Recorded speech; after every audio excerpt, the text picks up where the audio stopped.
ಈ ವಿಡಿಯೋದಲ್ಲಿ ಸಪೋರ್ಟ್ ಮತ್ತು ರೆಸಿಸ್ಟೆನ್ಸ್ ಜೊತೆ ಕ್ಯಾಂಡಲ್ ಸ್ಟಿಕ್ಸ್ಗಳನ್ನು ಯಾವ ಥರ ಯೂಸ್ ಮಾಡೋದು ಅನ್ನೋದನ್ನ ತಿಳ್ಕೊಳ್ಳೋಣ. ಎರಡು ಥರದ ಕ್ಯಾಂಡಲ್ ಸ್ಟಿಕ್ಸ್ಗಳನ್ನು ನಾನು ಯೂಸ್ ಮಾಡ್ತೀನಿ. ಒಂದು ಹ್ಯಾಮರ್ ಏನು ಇಂಡಿಕೇಟ್ ಮಾಡುತ್ತೆ? Buying pressure. ಇನ್ನೊಂದು ಇನ್ವರ್ಟೆಡ್ ಹ್ಯಾಮರ್ ಸೆಲ್ಲಿಂಗ್ ಪ್ರೆಷರ್ನ ಇಂಡಿಕೇಟ್ ಮಾಡುತ್ತೆ. ಸಪೋರ್ಟ್ ಏನು ಹೇಳುತ್ತೆ? ಬೈ ಮಾಡಿ. ಹ್ಯಾಮರ್ ಏನು ಹೇಳುತ್ತೆ? ಬೈ ಮಾಡಿ. ಎರಡೂ ಸೇರಿದರೆ ಸ್ಟ್ರಾಂಗ್ ಆಗುತ್ತೆ. ರೆಸಿಸ್ಟೆನ್ಸ್ ಏನು ಹೇಳುತ್ತೆ? ಸೆಲ್ ಮಾಡಿ. ಇನ್ವರ್ಟೆಡ್ ಹ್ಯಾಮರ್ ಏನು ಹೇಳುತ್ತೆ? ಸೆಲ್ ಮಾಡಿ.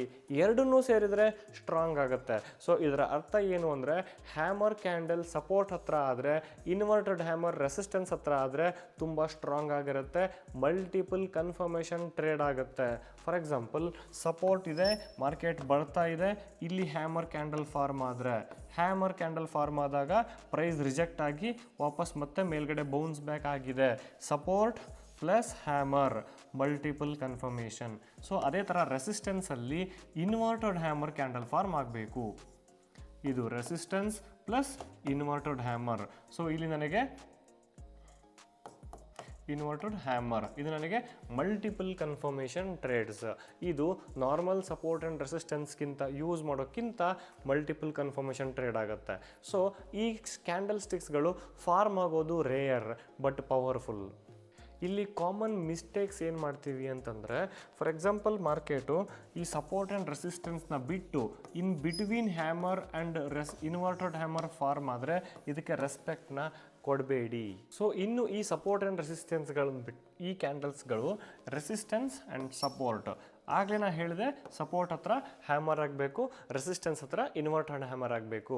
ಇನ್ ಕೇಸ್ ರೆಸಿಸ್ಟೆನ್ಸ್ ಹತ್ರ ಮಾರ್ಕೆಟ್ ಬಂದಾಗ ಹ್ಯಾಮರ್ ಕ್ಯಾಂಡಲ್ ಫಾರ್ಮ್ ಆದರೆ ಏನು? ರೆಸಿಸ್ಟೆನ್ಸ್ ಹತ್ರ ಆ್ಯಕ್ಚುಲಿ ಸೆಲ್ಲಿಂಗ್ ಪ್ರೆಷರ್ ಬರಬೇಕು. ಇಲ್ಲಿ ಹ್ಯಾಮರ್ ಕ್ಯಾಂಡಲ್ ಆಗಿದೆ ಅಂತಂದರೆ, ನಾನು ಇಲ್ಲಿ ಆಲ್ರೆಡಿ ಏನಾದ್ರು ಎಲ್ಲೋ ಒಂದು ಕಡೆ ಬೈ ಮಾಡಿದ್ದು ಎಕ್ಸಿಸ್ಟಿಂಗ್ ಪೊಸಿಷನ್ ನನ್ನ ಹತ್ರ ಇದ್ದರೆ ಆ್ಯಂಡ್ ರೆಸಿಸ್ಟೆನ್ಸ್ ಹತ್ರ ಹ್ಯಾಮರ್ ಕ್ಯಾಂಡಲ್ ಫಾರ್ಮ್ ಆದರೆ ಟ್ರೇಡ್ನ ಕಂಟಿನ್ಯೂ ಮಾಡಿ ರೆಸಿಸ್ಟೆನ್ಸ್ ಮೇ ಬ್ರೇಕ್ ಅಂತ ಅರ್ಥ. ಓಕೆ, ಸೊ ಇಲ್ಲಿ ಫ್ರೆಶ್ ಎಂಟ್ರಿ ಮಾಡೋ ಹಾಗಿಲ್ಲ ಬ್ರೇಕ್ಔಟ್ ಆಗೋತಾ ನಾನು, but it will confirm me that resistance may break ಅಂತ ಹೇಳುತ್ತೆ. ಸೊ ಅದೇ ಥರ ಮಾರ್ಕೆಟು ರೆಸಿಸ್ಟೆನ್ಸಿಂದ ಬೀಳುವಾಗ ಸಪೋರ್ಟ್ ಹತ್ರ ಮಾರ್ಕೆಟ್ ಏನಾದರೂ ಇನ್ವರ್ಟೆಡ್ ಹ್ಯಾಮರ್ ಕ್ಯಾಂಡಲ್ ಫಾರ್ಮ್ ಆದರೆ trend may continue and support may break ಅಂತ ಅರ್ಥ.